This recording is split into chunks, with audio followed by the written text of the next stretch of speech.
I love pie charts. Aren't they cool? Do I read the sequel now, or do I wait until the third book is out so I can read everything in one go?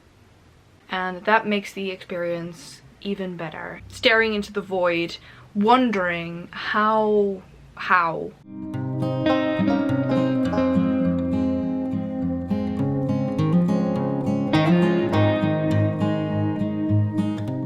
Hello lovely bookworms, I'm Esmay from Paradise of Pages on Instagram and also on Twitter, and welcome to a new video.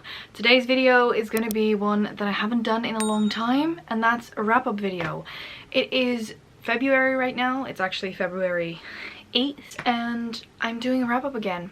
In January, I actually read a total of 12 books. I think I actually have my phone here, and that's for a good reason, because I actually am doing graphs right now. I have a total of 5 pie charts to show you.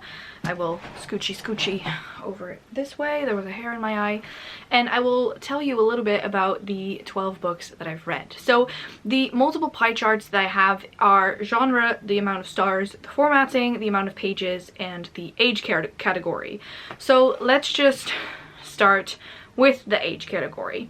So I have read a total of 12 books, and 8 of those were adult and 4 of them were young adult. I love pie charts. Aren't they cool? I think they're really cool. So of these 12 books, I then had 3 different formatting. So I read 4 audiobooks, 5 ebooks, and 3 physical books.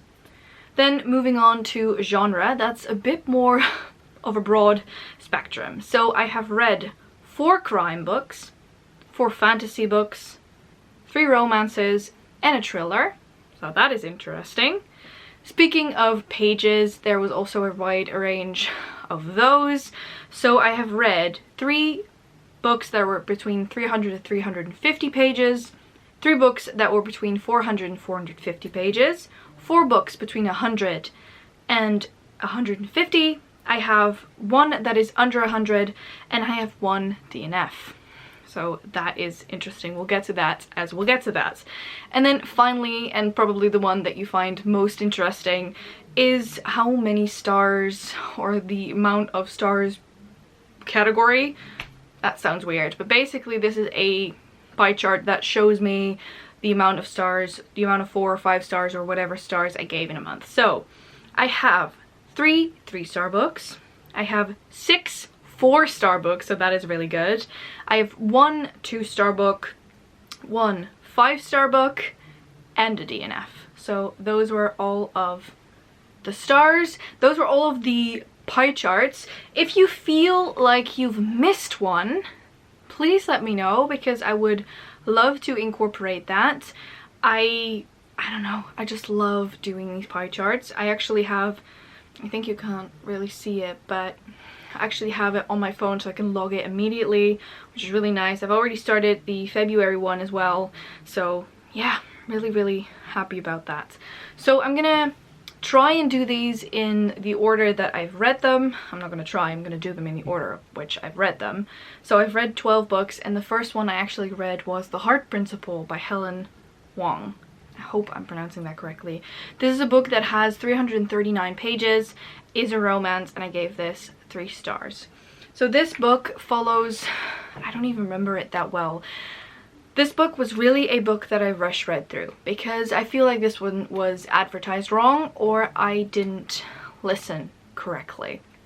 This book was a lot heavier than I expected it to be, and something I really wanted was a light, fun romance and a light, fun book to read. This was definitely a lot about loss and a lot about not physical, but mental strength, and I feel like the romance elements were just rushed and pushed in for the sake of it, and that is really something that I would have, I don't know, I would have liked a little bit less of the forced aspects of the book. The romance to me didn't really feel that authentic, and in general I just feel like I didn't connect as I would have liked, so I gave this one 3 stars. Secondly, I have These Violent Delights by Chloe Gong. Let me quickly check. This is a book that has 449 pages, and this is a book, I know that by heart, that I gave 4 stars. This follows, it is difficult to explain, but this follows Juliet, and this is marketed as a Romeo and Juliet retelling. While I agree that there are Romeo and Juliet-esque things in this book, it is definitely not a pure retelling. I think it's a lot more political and a lot more focused on, how do I put it?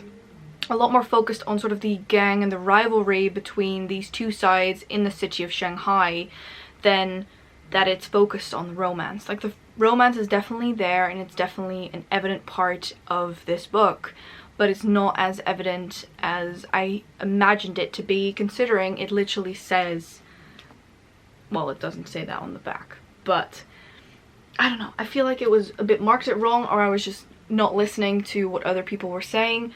Nonetheless, I really enjoyed it. It was fast. I feel like it was interesting. There was a lot of intrigue in this one. I loved the cunning tricks and the things that were played in this book. And I also, the cliffhanger, I really want to read the second book, which is on my shelves. So hopefully I can read that soon. But this is definitely a really good book, and I get why people like it so much. Then next up, because this was actually the first book that I read for BeSureAthon, and let's move on to the second book of BeSureAthon, and that was Vespertine. This is a book that's 400 pages long, and I gave this one a whopping 2 stars. This was not it for me. I feel like there's a lot of missed opportunities in this book. I lacked the idea of travel, because there's a really interesting world in this one which is not used to its full potential.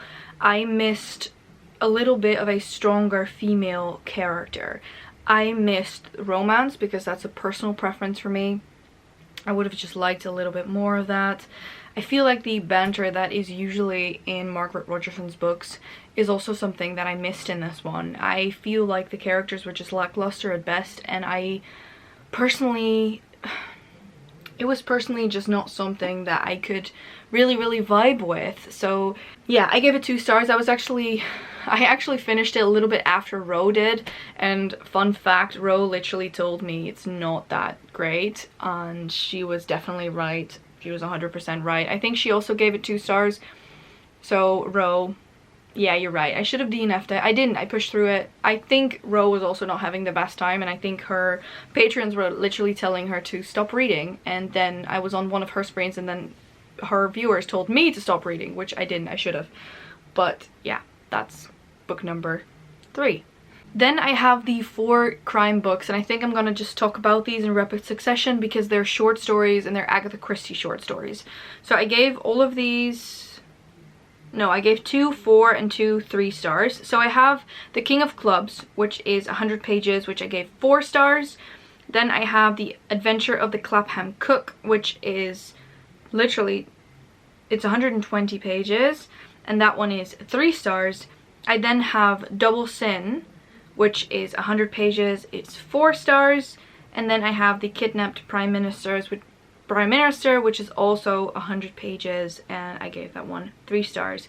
I feel like Agatha Christie Poirot books, whether they are short stories or the regular ones, I am actually collecting them, they're just always a fun time to read. And I was in a real audiobook binge when I was on my way to work and back, and so I read these I think in 2 days, because the audiobooks are not that long considering there's not that many pages to cover, and I just really enjoy these. Most of them are narrated by either Hugh Fraser, who plays Hastings, or by David Suchet, who plays Hercule Poirot in the Agatha Christie's Hercule Poirot TV show, and that makes the experience even better. It's one of those books that I don't really listen to at 2 times speed, because I want to listen to these men talk, because I love the way that they narrate these stories. And so yeah, I thought I would name them in one breath because it's just easier, but really good books. Alright, let's then get to the 1 5-star book I have read this month,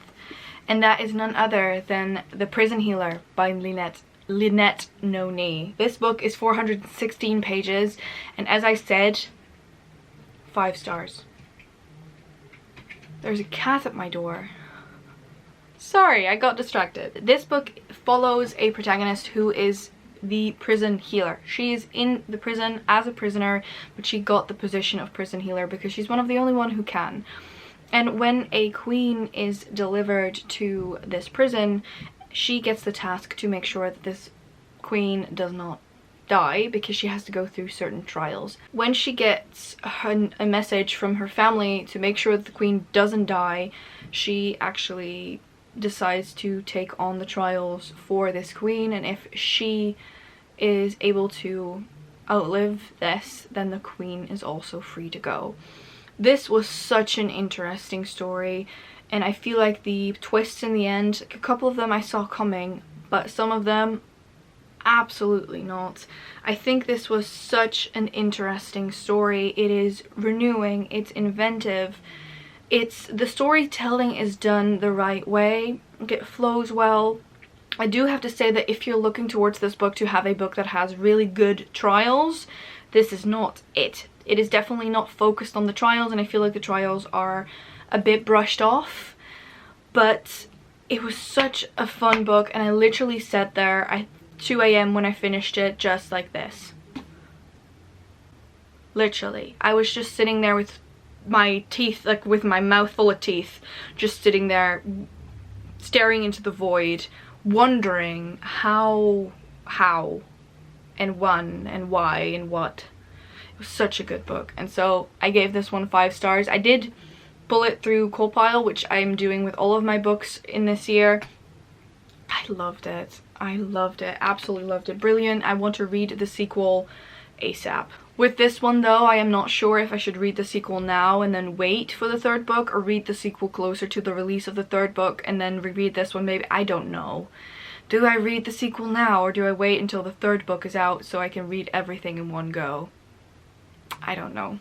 Moving on to book number 9. Book number 9 is my DNF, and that is Ruth Ware's In a Dark, Dark Wood. I have a love-hate relationship with Ruth Ware's work. I have read The Woman in Cabin 10, which was okay, 3 stars. I read One by One, which I really enjoyed. This was just a DNF. I think I got to about the 120 page mark and I was bored out of my mind. I didn't care for the characters, I didn't care for the intrigue, I just didn't care about any of it. And so I said to my fellow host from the Enchanted Book Club, you know what, this is it, I've had enough, I'm DNFing it, I'm sorry. So I didn't finish it. I don't regret not finishing it. I think this will be the year where I just let go of certain books if I'm not feeling into it, because I know that if I would have pushed through, I would have put myself into a reading slump and then we wouldn't be reading. So it's just not worth it. So I DNF'd it. So then I have basically the final book for BeSureAthon, and that is none other than Where the Drowned Girls Go by Shannon Maguire. This is let me quickly check. This book has 136 pages, and this is, I think, the shortest in the entire Wayward Children series. If you don't know, BeSureAthon was all about the Wayward Children series. Considering this one was coming out in January, it was only fair that I read it in that month. I loved it. This was so different from any of the other ones. I have to say that it definitely does not touch In an Absent Dream. Still the best, still the only 5-star in the series, alongside Down Among the Sticks and Bones, which I also really enjoyed. This was definitely a strong 4-star though. The ending was a bit rushed, which is my main concern or main issue with this, but the concept and the way in which this was executed was so interesting, and I feel it opens so many doors, haha, fun, to new stories. And I really hope that Shannon Maguire will continue writing these. It's just so creative, and I gave this 4 stars if you hadn't already noticed. It's so cute though. Like, if you grab a book like this, like, look how cute it is. It's just the cutest. Such a little cutie book. Anyway, so yeah, that was, I think, the most important book for BeSureAthon, and I loved being a co-host for BeSureAthon. I really hope Sasha will do it again. I will 100% join again, and if she'll have me as a host, I will come back. So it was so much fun and I loved it. Alright, so I then have 2 more books to talk about, and the first one is Shipped by N.G. Hockman. This is a 336 pages long book. I can't talk anymore. Basically a book that has 336 pages. And this is basically about a girl who's vying a promotion, and there's another co-worker who lives in a different state who's vying for the same promotion. And they are basically put on this cruise because that's what their entire company does in order to get to a big idea.